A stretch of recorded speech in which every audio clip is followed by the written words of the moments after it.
Perjalanan pemotretan kali ini cukup berbeda, di mana saya akan ajak teman-teman semua untuk terbang ke salah satu pulau kecil yang dimiliki Korea Selatan, di mana saya harus mampir dulu ke Singapura beberapa jam.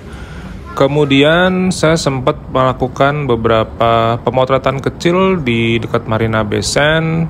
Kemudian, dan inilah rumah saya yang nantinya akan ada di pulau kecil tersebut. Teman-teman semua, kita akan ke Jeju Island di Korea Selatan. Ikutin perjalanan saya hari ini. Selamat pagi dari Jeju teman-teman semua. Jadi hari ini saya dan Nina ada di Jeju, Korea Selatan. Kita kemarin mampir ke Singapura, kemudian hari ini kita akan ajak teman-teman untuk jalan secara virtual, memotret street photography di Jeju Island.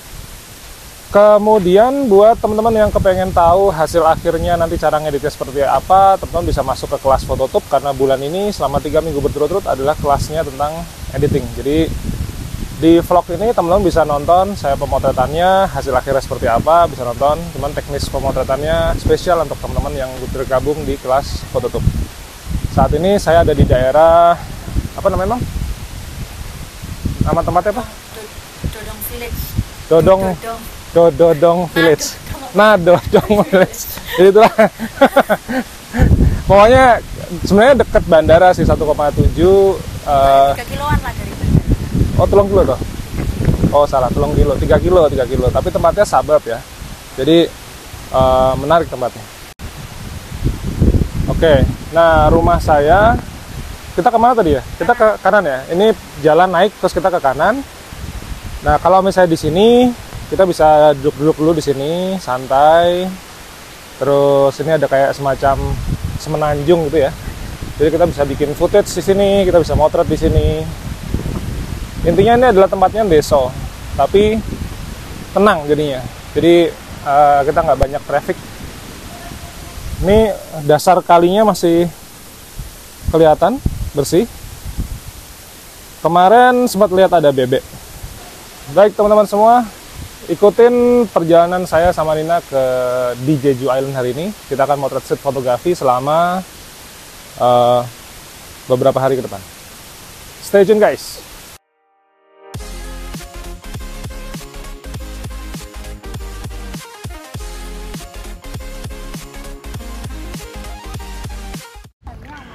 Kita langsung mulai. Saat ini saya ada di Gyeonggi Beach ya. Jadi kalau teman-teman lihat orang-orang seperti ini, kita foto aja langsung, tidak usah terlalu mengintimidasi. Jadi intinya sih santai ya. Kalau motret street fotografi itu kalau ada objek di foto. Nah, ini saya baru mau keluar dulu ke arah jalan raya. Saya temu orang-orang lagi pada jalan. Kita ambil fotonya. Lalu kita lanjut lagi. Di samping kanan ini ada semacam apa ya, teluk ya mungkin namanya ya. Ini kita ambil, saya ambil foto maupun footage-nya. Kalau sudah, kita pindah angle ya. Nah, angle-nya seperti ini teori sepertiga bagian. Kita ambil lagi foto sama footage-nya sama persis. Air lautnya jernih sekali, jadi nyaman. Nah, ini ada semacam bangku-bangku kecil ya. Ini saya ngelewatin orang-orang, saya mau ke jalan raya di dekat pantai ya. Sebelah kiri saya nemu ada satu wooden bench gitu. Ini saya foto juga wooden bench-nya. Nah, kalau udah saya sempetin ambil angle orang-orang pada duduk ya, menikmati sunset. Jadi ini pantainya officially sangat bersih, tenang, nggak terlalu banyak gangguan ya. Nah, itu di depan ada sepeda-sepeda elektrik yang bisa disewa dengan menggunakan apps ya, Kakao T-Bike. Teman-teman bisa pakai ini dengan apps. Lalu saya mau ke arah sudut pantainya untuk bisa ngambil momen sunsetnya. Nah, ini banyak mobil-mobil bisa langsung parkir berjejer di sini. Ada satu gazebo, saya ambil juga, ada orang duduk-duduk. Saya pengen ambil lagi footage tentang air ya, laut ya. Ini pakai teori sepertiga bagian juga, saya ambil fotonya. Dan balik lagi ke foto yang tadi. Nah, orang-orang di parkiran, mobilnya sunset, bagus banget. Ini terakhir ada satu cafe ya. Kalau untuk pecinta drama Korea sepertinya mungkin menarik ya. Namanya Bomnal Cafe. cukup famous ya. Ini saya ambil juga fotonya. Jadi kurang lebih seperti ini untuk foto-foto di Jeju. Jadi begitu, itu adalah street fotografi ala saya dengan berbasis candid journalism ketika dulu saya waktu motret wedding ya. Saya jadi salah satu anggota di WPGA, Wedding Photo Journalist Association. Maka banyak sekali foto-foto yang saya hasilkan sampai sekarang itu nuansanya candid journalism. Karena jurnalistik itu menurut saya salah satu niche fotografi yang membuat kita jadi lebih curious, kita jadi lebih tanggap ya ketika ada momen. Nah, saat ini saya ada di satu pantai ya, masih di dekat tempat tadi saya ngopi. Jadi menarik ya. Yang jadi menarik adalah di sebelah sana itu windmill itu berjajar. Jadi benar-benar dimanfaatin yang namanya kekuatan alam itu.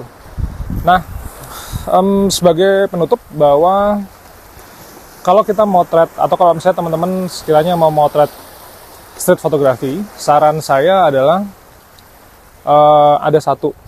Jadi yang pertama, yang namanya alat foto, either itu kamera maupun handphone, itu harus selalu standby.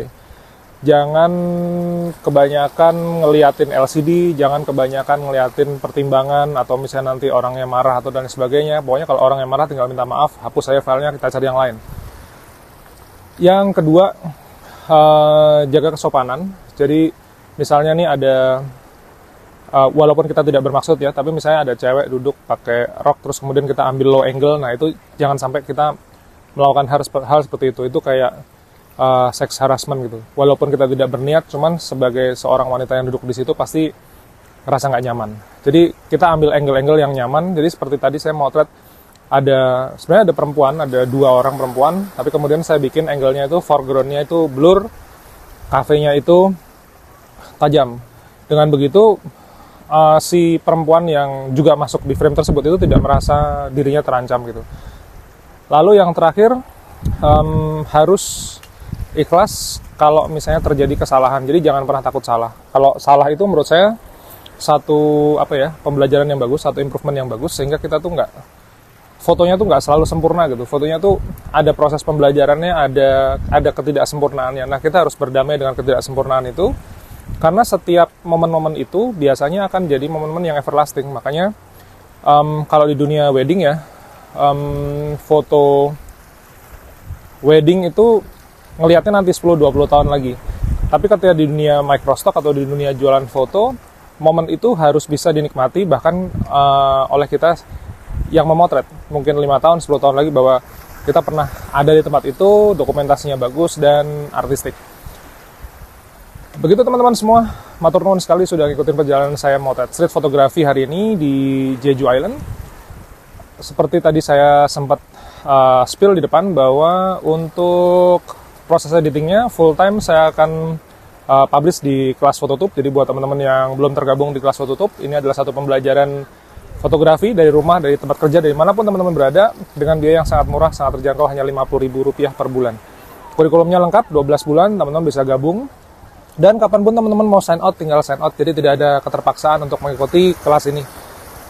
Teman karena teman-teman yang tergabung ya, ini sudah membayar, saya memberikan satu privilege bahwa kelas editing kali ini, tutorial editingnya full, itu hanya ada di kelas Phototube. Untuk segmentasi Jeju dan kemarin mungkin ke Malang ya, saya masih beberapa foto banyak yang belum diedit di Malang. Mudah-mudahan teman-teman juga terinspirasi dan punya insight ya bahwa street fotografi itu bisa dilakukan oleh siapapun.